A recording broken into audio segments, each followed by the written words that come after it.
This is Phil Imbrogno, and you're listening to Unknown Origins Radio.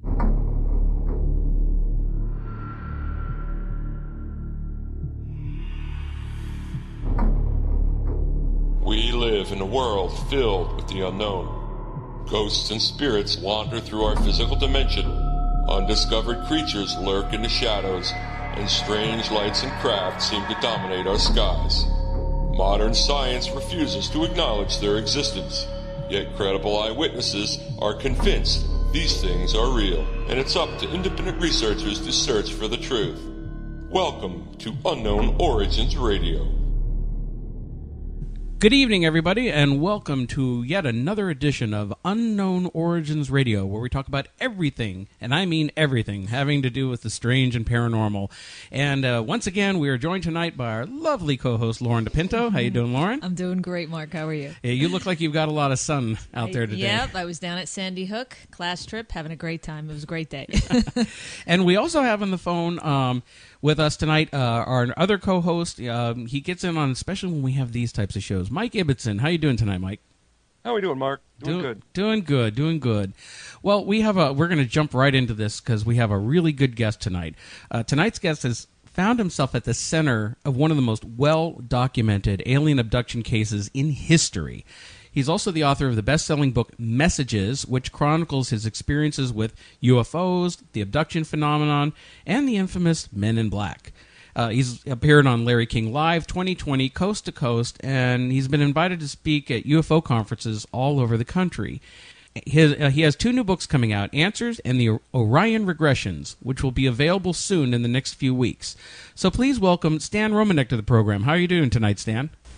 I'm doing good. I'm doing really good. Well, that's great. I got to tell you, I read your book a couple years ago, right when it first came out, and that was one of the most amazing accounts that I've ever read. I mean, I've always been a UFO enthusiast. I read Whitley Strieber's book, Contact, when it first came out, and his follow-up books. But your book really seemed to put an interesting twist to the whole story. It's made it really personal. And a lot of people out there in our listening audience may not quite know exactly, of your story. So I was wondering if you can help share that with them tonight and what you've been through. Now, when did you, again, first start, when you had your first experience? When was that? My first major experience happened in the winter of 2000.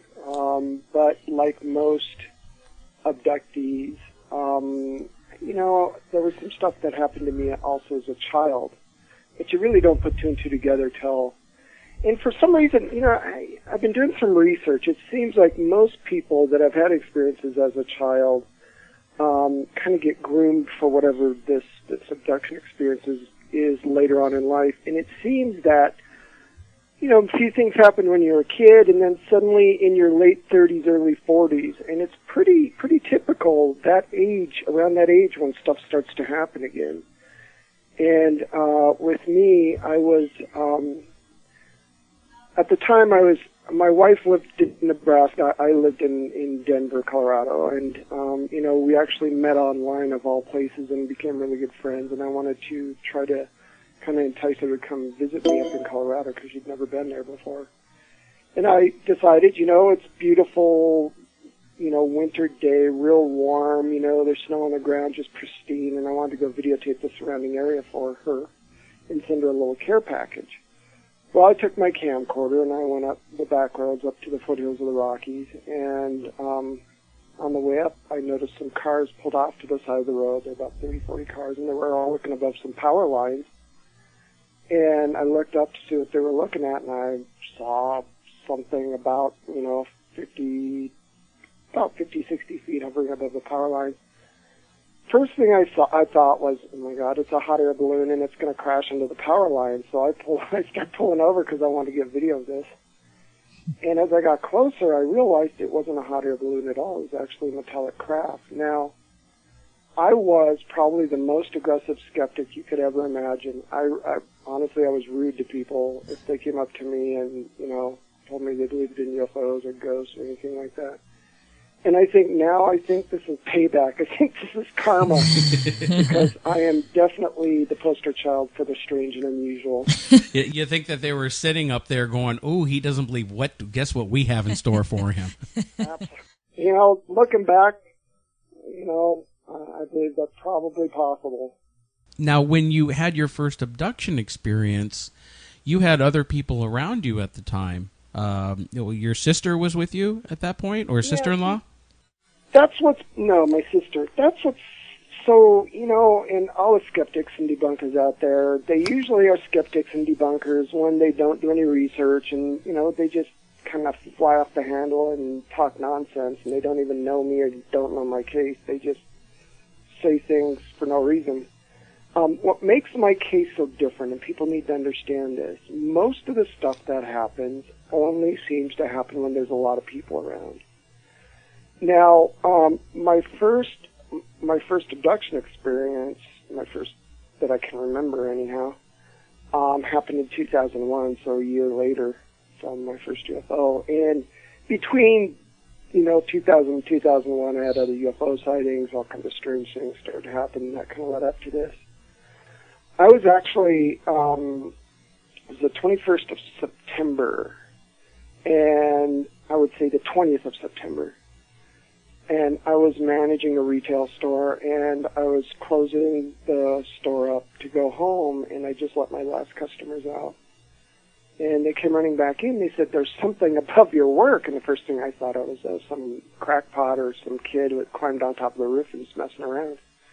Well, I went outside to look, and up above my work, about 150 feet, 200 feet, was a red blinking sphere. And at first I thought, man, that is the weirdest balloon I ever saw. Only trouble was there were gale force winds that evening, and they were going from the west to the east, and this thing was stationary, blinking extremely fast, about 30, 40 foot in diameter, and it just hovered there. And this was during rush hour, and the store that I was working at was right on the corner of a very busy intersection. So all these people were watching this darn thing. Was it dusk or daytime? It was about 7 o'clock at night. Roughly about 7 o'clock at night. So it was during rush hour. People were going home. And so, you know, I watched this thing, and I was pretty freaked out thinking there were lots of people around. And it slowly just kind of floated away. You know, it floated up and up and up and up and kind of off to the east and then just disappeared. It's like, oh my goodness, I locked my store and got in my car and I hit the gas and I was kind of freaked out. And I was supposed to go out to dinner with my friend and my best friend and my sister.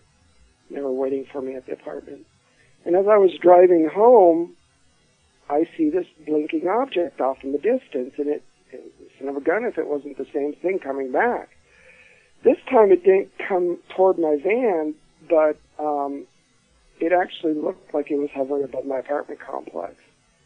I quickly ran upstairs with my friend and my sister, got my camcorder, and we videotaped this object for a little bit before it disappeared again. Well, we were supposed to go out to dinner that evening, and we never made it to dinner, but my friend, we just did, I don't remember, TV dinner or something like that. And my friend eventually went home about 11 o'clock, and I went to bed with an extremely bad headache. 2 o'clock in the evening, there was a knock at the door, and whoever it was, you know, they were knocking for a long time because it woke me up. And I got up to see who it was, and by the time I got there, my sister had already answered the door. And I thought, you know, maybe it was my friend, maybe he ran out of gas and had to walk back, you know, maybe the neighbors were drunk, couldn't get in their house, who knows. But when I got to the hallway, I looked down the hallway and I noticed 3 people standing outside. Now, this is not typical of what the abduction scenario usually is like. Right. And they always talk, and if you ever watch TV, and this drives me absolutely crazy, they always have the same supposed psychiatrist or doctors, and if you look up their credentials, they don't have any. They just, I don't know who these guys are, but they don't really know what the heck they're talking about. They always say it's sleep paralysis. Oh, yeah. You were asleep, and, you know, but that doesn't explain people like Biddy and Barney Hill, Travis Walton, or even my case, where it happened where I was fully awake and I remembered everything. But, so there were 3 people standing outside. There was a female and 2 males, which is not typical of, ETs that people talk about. Well, let me ask, female or male what? Human looking or? Well, they were human. I thought they were just teenage kids from far away. They looked like teenage kids, but as I got closer, the first thing I thought was, oh my God, they're going to rob us, because they were wearing masks. They were wearing costumes. It's like, why? It's not Halloween yet. It's September. It's not October. Why in the heck are they wearing these costumes? And I'm yelling at my sister not to let them in because she thought they were going to rob us. And then as I got closer, I could see their facial features move. I could see their eyes blink. I could see and they were not like your typical grays that people talk about. They didn't have the black eyes. They had extremely large almond-shaped baby blue eyes. Not even baby blue. They were almost violet. They were extremely piercing. I can't explain. Were they blue eyes in comparison to like human eyes with the whites and then the core? They had a little bit of white. They had extremely large irises, and their irises were I can't even. I look around all the time to try to see if I can find that color, and I haven't really found anything. Yeah, it doesn't sound like a typical gray, right? It doesn't sound like a gray. No. In fact, I don't think it wasn't a gray at all. No. And at first, like I said, I thought it was, except for the female she had breasts, which is not typical of an ET either. So it's like, what in the world? And then the female, what's really stands out during this whole experience is my sister looked like she was still asleep.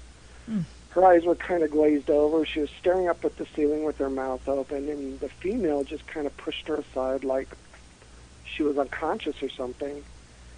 And she kind of came forward, and I stepped back going, oh my God, I don't think these are costumes. What in the world's going on? Oh, sure. And she grabbed my wrist. The female grabbed my wrist, and there was a male on either side of her. And the most bizarre thing happened, and honestly, there's really no way to explain it. It's almost like trying to explain the colors to somebody that's blind that I've never seen, colors. Right. That's a good way to put it. But a thought popped into my head, and let me tell you, that is the most sobering experience because, number one, it's not your thought. Number two, how to get there. But it's okay, you're going to be okay. And I wasn't going to be okay. I didn't put that thought in my head. I was pretty scared. For whatever reason, now I lived in a second-story apartment, and they were leading me out to the balcony. And apparently I got so scared I snapped out of whatever trance I was in. Because I was going with her as they were leading me out to the balcony. Oh, my goodness. And I grabbed one of the males, and I picked him up, and I was going to throw him off the balcony, and I felt like somebody just lightly tapped me on the back of the head, and I woke up. Now, you said you picked up the male. In the book, you described him as very lightweight but very muscular. Exactly, and they don't move like you or I do. They're very regal. They're very fluid. They're not jerky. They're just built differently. I mean, they're extremely strong, but man, it was like picking up a little kid. But this thing, whatever it was really strong. Now, other than the telepathic communication that you were going to be okay, did these beings make any kind of sound? Honestly, I don't remember. All I remember is the way they moved, the way their mouth didn't look like it really was meant to have vocal cords. In the book I call them the possum people because they have this really big head and almost, like somebody that's 200 years old has this real white, scraggly hair. So these are the people, what a lot of investigators might call the Nordics. You think that's would be a good description of them? Yeah, the Nordics are supposed to be beautiful. They're supposed to be, very, very, they're like,